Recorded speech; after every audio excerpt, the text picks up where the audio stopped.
a chance to get a mid-level job. Here's a clip from the network promo. More than 12 million Americans are looking for jobs. I'm fresh out of college. I'm hungry. I'm ready to work. But with city candidates applying for each job opening, the odds are stacked against them, and the employer has all the power. In the last year alone, I've been on over 70 interviews. You can send out 1,000 resumes. You have to know someone to have a job.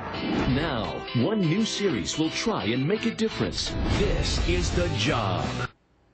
Mark Hanna is a Democratic strategist and former aide to John Kerry and Barack Obama's presidential campaigns, both.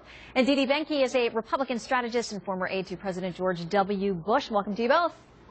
Thank you. Thanks, Shannon. All right, Mark, I'm going to start with you. 23 million Americans unemployed or underemployed. Millions have given up looking for a job.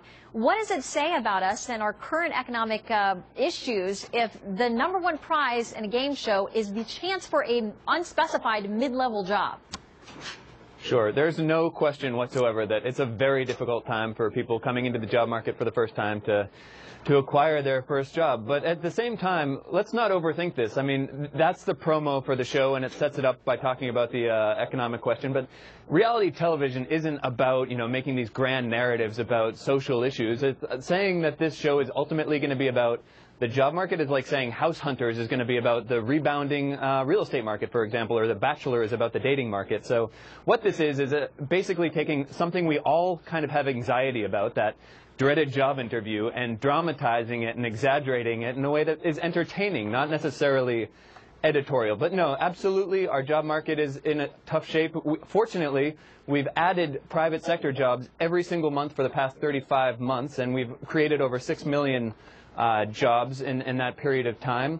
So we are on a recovery, and we are bouncing back from the brink of, the worst recession we've seen since the Great Depression. But there's still more work to be done, and the Obama administration acknowledges that and is working with the private sector to do that work. Okay, here's a stat I thought was interesting. Since the rebound or the end of the Great Recession over the last 3 years, of the jobs that have been added back into the economy, 2% of them are middle-class jobs. 70% of them are identified as low-paying jobs. What say you, Dee Dee? Yeah, the promo was very depressing, actually. I was expecting it to be, something a little more like Survivor, because the guy who produces, and I'm thinking that's part of it. I mean, how many seasons can Survivor last? So I think they're trying to be creative and come up with something, but unfortunately they've lowered the bar.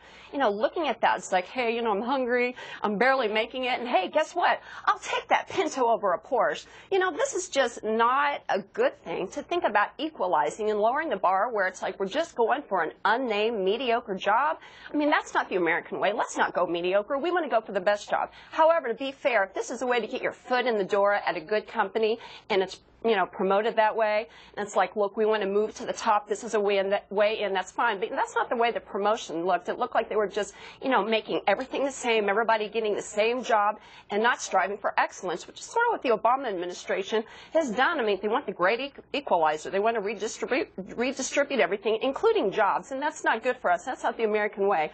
You don't want to survive. You don't want to be a job or have a job